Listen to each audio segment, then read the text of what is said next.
भारत में चुनाव अभियान की क्रियाविधि कैसी है, आज हम इसके बारे में बात करेंगे।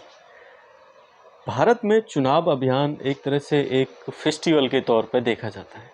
काफ़ी बढ़ चढ़कर बहुत सारे लोग, राजनीतिक दल, जनता भी बहुत अच्छे से भाग लेती है इसमें। एक तरह से उसको खुशी होती है कि नई जो सरकार आएगी वो हमारे लिए क्या करने वाली है, या जो पिछली सरकार है वो हमारे लिए और क्या कर सकती है। ये सभी चीज़ें इसमें शामिल रहती हैं। तो इस अभियान के बारे में हम देख लेते हैं। जो चुनाव अभियान होता है उसकी क्रियाविधि कैसी होती है, मतलब उसको किस तरह से आगे बढ़ाया जाता है, क्या क्या चीज़ें होती हैं, इस बारे में हम बात करेंगे। इलेक्शन कैंपेन टेक्निक्स क्या होती हैं, इसके बारे में हम बात करेंगे। तो देख लेते हैं। पहला है चुनाव घोषणा पत्र की घोषणा। जो राजनीतिक दल होते हैं, राष्ट्रीय और क्षेत्रीय राजनीतिक दल होते हैं, वो चुनाव के लिए एक घोषणा पत्र बनाते हैं कि जो समस्याएं हैं और जो वो कुछ चाहते हैं जनता के लिए, समस्याओं को लेकर, या जो जनता के लिए कुछ बेहतर चीज़ें करना चाहते हैं, उनके बेहतर भविष्य के लिए, वो सभी चीज़ें वो चुनाव घोषणा पत्र के अंदर डाल देते हैं। एक चुनाव घोषणा पत्र के बारे में कहा जाता है कि एक चुनाव घोषणा पत्र किसी पार्टी का एक आईना होता है, एक पहचान होती है कि वो किस तरह से देश को या उस राज्य को आगे बढ़ाना चाहता है। इसके बारे में ये सभी चीज़ें मौजूद होती हैं। इलेक्शन मैनिफेस्टो किसी भी पार्टी का मुख्य पत्र होता है। इलेक्शन मैनिफेस्टो में जो भी चीज़ें रखी जाती हैं, वो एक तरह से आदर्शवाद होती हैं। मतलब हम ऐसा करेंगे, हो या ना हो ये अलग बात है, हम अगले 5 साल में आपके लिए, जनता के लिए ऐसा करने वाले हैं। पिछली सरकारों ने ये गड़बड़ की थी, हम ऐसा नहीं करेंगे। मतलब दोनों चीज़ें चुनाव घोषणा पत्र में रखी जाती हैं। तो इसको लेकर हम बात करने वाले हैं। तो चुनाव घोषणा पत्र कई मायनों में बहुत ज़रूरी होता है और वो आम जनता को ज़रूर पढ़ना चाहिए। आयोग की साइट पर रहता है, कई बार उस पार्टी की साइट पर भी रहता है, लेकिन कोई भी उसको डाउनलोड करके देता नहीं है। और आम जनता इतनी भोली भाली है कि उसको पता ही नहीं है कि जो चुनाव का घोषणा पत्र है वो उसको कहाँ से मिलेगा, किसी पार्टी की नीतियाँ क्या हैं, आगे का प्लान क्या है, पिछले वो क्या कर चुका है, या कितनी उपलब्धियाँ हैं उसके नाम में, वो सभी चीज़ें हमको पता नहीं होती, जो कि पता होनी ही चाहिए। पिछले चुनावों में उन्होंने क्या क्या घोषणाएं की थी, क्या क्या वादे किए थे, क्या वो पूरे किए गए हैं, वो सभी चीज़ें भी जनता को पता होना चाहिए, ताकि वो ये अंदाज़ा लगा सके, अनुमान लगा सके कि हमको किस पार्टी को वोट देना है, किसको नहीं देना है। तो ये चुनाव घोषणा पत्र बहुत इंपॉर्टेंट होता है, इसको ध्यान में रखना जरूर चाहिए जनता को, क्योंकि जनता पावरफुल है। हमारे देश में जनतंत्र है, लोकतंत्र है। लोक मतलब जनता, वो सबसे ज़्यादा पावरफुल है। अगर वो ठान ले तो किसी को भी रातों रात बर्बाद कर सकती है, हटा सकती है सत्ता से, और किसी को भी चाहे तो वो एक दिन में किसी को भी सत्ता पर ला सकती है। जनता जनार्दन है, वो सब कुछ जानती है, सब कुछ करती है। अगला है पोस्टर, पर्चे और झंडे। और जो पार्टियां होती हैं वो अपना चुनाव प्रचार, जो अभियान होती हैं, वो कैसे चलाती हैं? पोस्टर छपवाती हैं, पर्चे बनवाती हैं, झंडे लगवाती हैं। पोस्टर, बड़े बड़े पोस्टर लगवा दिए जाते हैं बड़ी राष्ट्रीय पार्टियों के द्वारा, क्षेत्रीय पार्टियों के द्वारा। हर जगह पोस्टर ही पोस्टर। जितने ज़्यादा पोस्टर, इससे ये मैसेज जाता है जनता के अंदर, हाँ ये कुछ करने वाले हैं, पावर लग रही है, इस चीज़ से इनको फ़ायदा होता है। क्योंकि जितना ज़्यादा प्रचार होगा किसी भी पार्टी के द्वारा, उसके जीतने के चांसेस बढ़ जाते हैं। सोचने वाली बात है, वो ज़्यादा एक्टिव है तो सोचने वाली बात है कि वो हो सकता है आगे भी एक्टिव रहे, चुनावों में वो जीत भी जाए। तो ये एक पॉइंट है। पोस्टर लगवाए जाते हैं, पर्चे बंटवाए जाते हैं घर घर, जहाँ तक भी बंटवाए जा सकते हैं, झंडे लगवाए जाते हैं घर घर, ताकि ये रहे कि हाँ चुनाव अभियान बड़ी तेज़ी से चल रहा है और इस पार्टी का उस पार्टी का बहुत ज़्यादा योगदान है, इन सब चीज़ों में आगे बढ़ चढ़ कर काम कर रही है। अगला है लाउड स्पीकर द्वारा प्रचार कार्य। लाउड स्पीकर भी लगाए जाते हैं, गाड़ियों में लगा दिए, रिक्शे में लगा दिए, बोल रहे हैं, और वहाँ पे बड़े बड़े नेताओं के उनमें फ़ोटो टांग दिए जाते हैं कि हाँ ये इस बार काफ़ी एक्टिव हैं और चुनाव लड़ रहे हैं, इनकी पार्टी बहुत ज़्यादा आगे बढ़ चढ़ कर भाग ले रही है। ये सभी चीज़ें होती हैं। आगे है सिनेमा स्लाइड।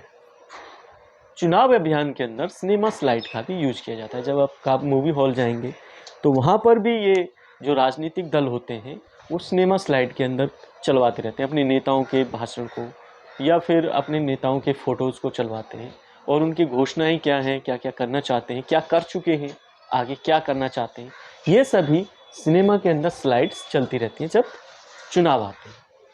आगे सभाएं करना, बहुत सारे दल राष्ट्रीय लेवल पर और क्षेत्रीय स्तर पर बहुत बड़ी बड़ी सभाएं करते हैं। तो कुछ अगर बात करें लोकसभा की, तो इसके लिए बहुत बड़ा क्षेत्र हो जाता है लोकसभा के लिए, घर घर जाना तो पॉसिबल नहीं होता।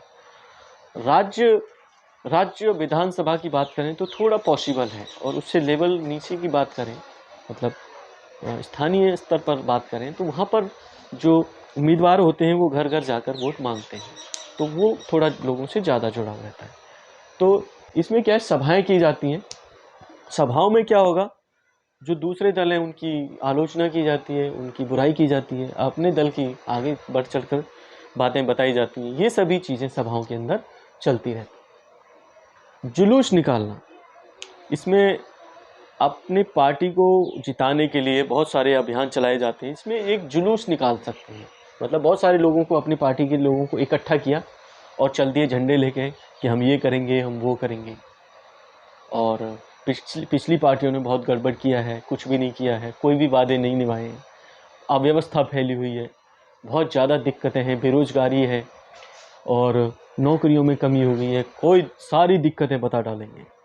तो ये सभी अभियान में चलता है जुलूस निकालना। अगला आता है मतदाताओं से व्यक्तिगत रूप से मिलना और वोट मांगना। ये लोकसभा लेवल पर बहुत ज़्यादा पॉसिबल नहीं है। हाँ, राज्य विधानसभाओं के लिए और जो नगर पालिका स्तर पर और पंचायत स्तर पर जो चुनाव होते हैं उसमें ये पॉसिबल है, मतदाताओं से व्यक्तिगत रूप से मिला जा सकता है। लेकिन प्रधानमंत्री जी कितने लोगों से मिलेंगे, कोई सांसद कितने लोगों से मिलेगा। वो बड़ी बड़ी सभाएं करते हैं जिसमें बहुत सारे लोगों को इकट्ठा किया जाता है, कभी किसी अलग अलग माध्यमों से। आप जानते हैं कैसे इकट्ठा होते हैं, कुछ तो अपने आप ही चले जाते हैं, कुछ समझ रहे हो आप। ठीक है, इकट्ठा किया जाता है क्योंकि उनको अपने अभियान को पूरा करना है। आगे है प्रभावशाली और चमत्कारी नेता के नाम पर वोट मांगना। अब प्रभावशाली तो बहुत सारे, शुरुआत में अगर देखा जाए तो कांग्रेस के जो सबसे बड़े नेता थे, नेहरू जी के नाम पर 1952 से लेकर 1964 तक कांग्रेस वोट मांगती रही।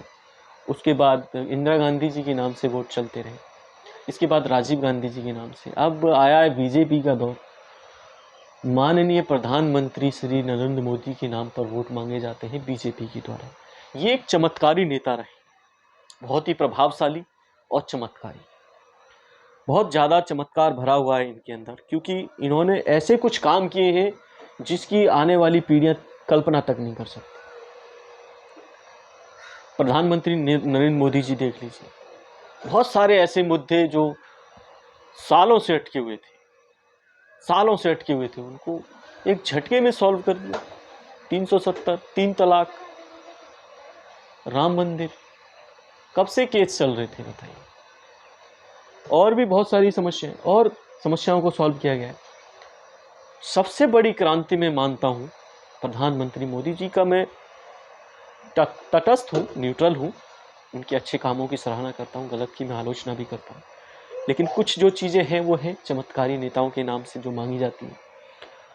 प्रधानमंत्री मोदी जी ने एक काम जो किया वो बहुत अच्छा लगा, लोगों को शायद याद नहीं है, 1 या 2 काम किए थे, लोगों को शायद याद नहीं है, इस वीडियो के शायद माध्यम से पता चल जाए। उन्होंने जनधन खाते खुलवाए थे ताकि जो भी सरकारी सुविधाएं लोगों के डायरेक्ट अकाउंट में ट्रांसफर की जाए।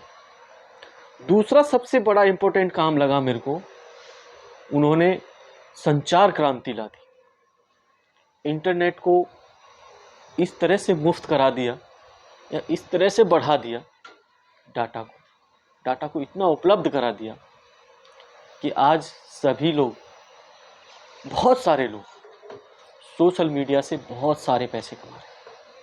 यूट्यूब से, इंस्टाग्राम से, फेसबुक से, ट्विटर, इन सभी को चलाने की जो सहूलियत मिली, किस वजह से मिली?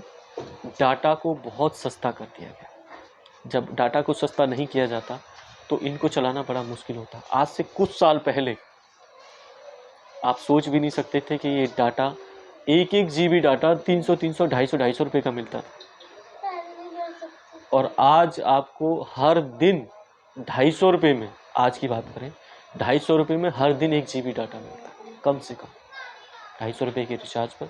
कॉलिंग भी फ्री है, सब कुछ फ्री है।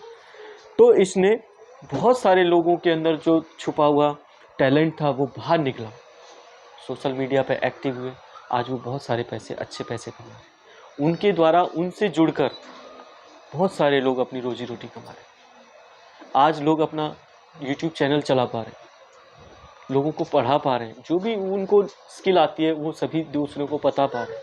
किस वजह से? संचार क्रांति की वजह से। इसका पूरा श्रेय कैसे हुआ वो अलग बात है, सरकार ने किस तरह से किया, किस तरह से इनको जो डाटा की स्पीड थी उसको बढ़ाया और किस तरह से काम किए, ये वही जानते हैं। लेकिन जो भी हुआ बहुत अच्छा हुआ, इससे हमारे देश की जनता को बहुत ज़्यादा फायदा मिला। इनमें किन कंपनियों में सहयोग दिया ये अलग बात है, कहना सही नहीं है, लेकिन सहयोग तो जरूर दिया गया है। तो ये चमत्कारी नेताओं के नाम से वोट मांगना ये कोई गलत नहीं है। हमारे केजरीवाल जी के नाम से भी काफ़ी वोट मांगे जाते हैं आम आदमी पार्टी द्वारा, बीजेपी के द्वारा श्री नरेंद्र मोदी जी के नाम पर वोट मांगे जाते हैं, चमत्कारी हैं ये। तो इनके नाम पर भी